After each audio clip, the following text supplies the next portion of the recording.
रात्रि स्पेशल भजन लेके आए हैं।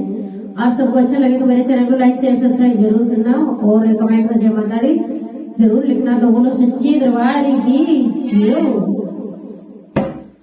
अरे मैया रानी के भवन में दिल दीवाना हो गया। मैया रानी के भवन में दिल दीवाना हो गया। दिल दीवाना हो गया मेरा दिल मस्ताना हो गया। मैया रानी के भवन में दिल दीवाना हो गया।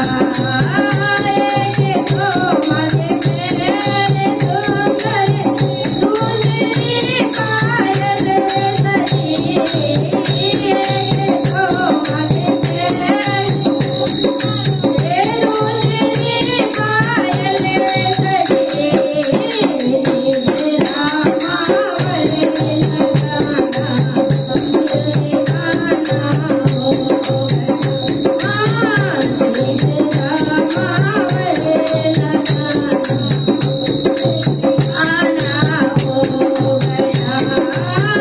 मैया रानी के भवन में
दिल दीवाना